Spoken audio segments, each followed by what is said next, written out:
Every now and then, a piece of media shows up that manages to strongly resonate with their audience. It might convey deep feelings of joy, anger, sorrow, and even fear. This interesting capacity to stir up the emotions of people is a frequent measurement of how good a piece of art is. Humans tend to highly value works that are able to make them feel something. That's why it's no surprise that video games have long been an art form many of us turned to whenever we needed some rest from the world. Video games make me feel a certain comfort I've never found in other media, with the exception of music perhaps. It might have something to do with the whole experience being built upon the idea of interaction and immersion. I guess that could explain it. Today we're going to quickly discuss how experiencing a game's story might be linked to empathy, and also how I cried about a piece of paper, but that's neither here nor there. My name is Jack, let's begin. It's very easy to become invested in the stories games present to us when, as a player, you feel like it is you who shapes the world the developers show you, when the characters we've grown attached to appear to show appreciation for us as well. It's all so very interesting. Think on it for a second. Even though we know these events and these people are not real, we can't help but feel a connection, an understanding of what it might be like to go through the trials they go through. We needn't be shown a full picture of what their daily lives look like, we just need enough to construct ourselves what the character represents, through our own experiences and knowledge of other people who might be similar. And in some way, it is through this grounding in reality that we're able to understand and enjoy these characters. When we're unable to feel this reconstruction, we say that the character feels fake or inconsistent. And we're probably right, because when a character is correctly built or shown, we're able to experience not their struggle, but our understanding of it. We take from what we are or have seen and graft it onto what's on screen. That is how empathy works. Empathy is the general ability to understand and predict what others might feel. When we take the ability apart, we'll find that there's a cognitive component to it and an affective one. The cognitive part simply means that we're able to figure out the feelings of others by using reasoning or inference. That is, we can perform logical operations and apply rules to figure out the probable response a person might have when faced with a certain situation. Depending on the literature you're reading, sometimes it's also called theory of mind or social cognition, but it's highly debated whether they actually are the same thing. This happens a lot in psych research, and I am here for it. For this kind of empathy, we may even use mathematical notation, and it will allow us to arrive at a conclusion. For instance, we could assume that all people feel joyful when they receive money.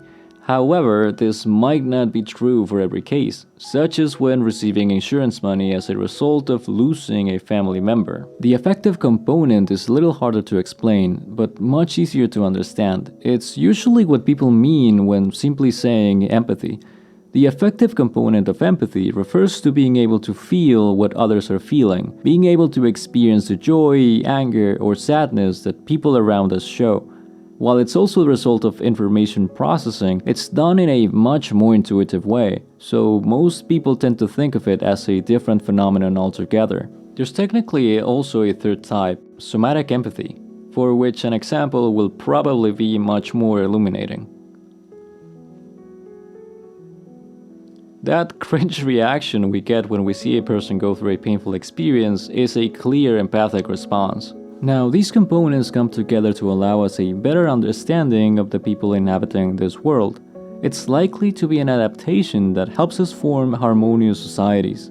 In a fascinating twist of fate, it also allows us to enjoy art, and in particular, storytelling. Which means that the reason I cry all the time simply means I'm super empathic, and it's definitely not because I'm a huge wimp. Thinking back on it, I've done my fair share of crying when playing video games. However, by far the most embarrassing one was when I cried because a piece of paper fell to the ground. But I can explain. This is Okami. It's a game I hold very dear to my heart. I try to replay it once a year as it improves my mood quite a bit. Amaterasu's journey to bring back hope to the people throughout Nippon never fails to restore my will to continue fighting the good fight. There's many stories I would love to gush about in this game, but today I want to focus on a very short moment I glossed over in my first playthrough, only understanding its true importance as I grew older. Now, needless to say, there will be some mild spoilers for Okami. If you'd like to experience the game yourself, definitely click away now and give it a go. I'll still be here when you're done.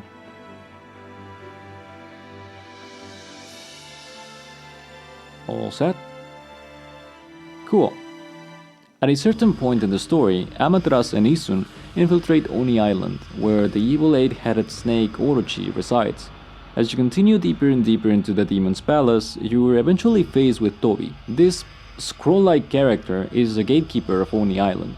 It will not let you through unless you can defeat it in a series of races.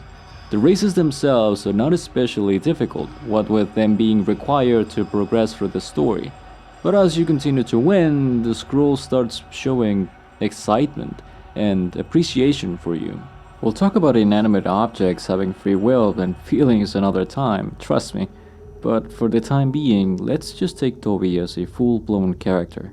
We learn that Tobi loves racing, and not just in a "yeah, I enjoy a run sometimes" kind of way. It would seem that competition is the driving force for this piece of paper. Because this scroll's function is to guard the castle, failing its mission means that it will cease to exist. And yet, every time you face it, it offers you admiration along with a new challenge. All the way to the very top of the castle, where it reveals that those races were its last. Truly amazing, good sir. I am so glad we could part like this. I hope my final dash pleased you. I feel so very fortunate to have such a great man as yourself witness my final moment. I have violated the precepts and shall thusly be erased, so it is I who must bid you farewell. I shall now accept my fate for abandoning my duty as gatekeeper. Don't be sorry for me, good sir. This was a life of my own choosing. I treasured it, and no one can ever take that away from me. Though I may have been born a mere servant of spirits, I shall at least be allowed to do what I please at my passing. For otherwise, my life will have been in vain. I fear I shall not be able to guide you the rest of the way. I wish I had a bouquet of flowers to present you at this farewell. Alas, I must part with you empty-handed. Please forgive me. Farewell, good sir. Good luck.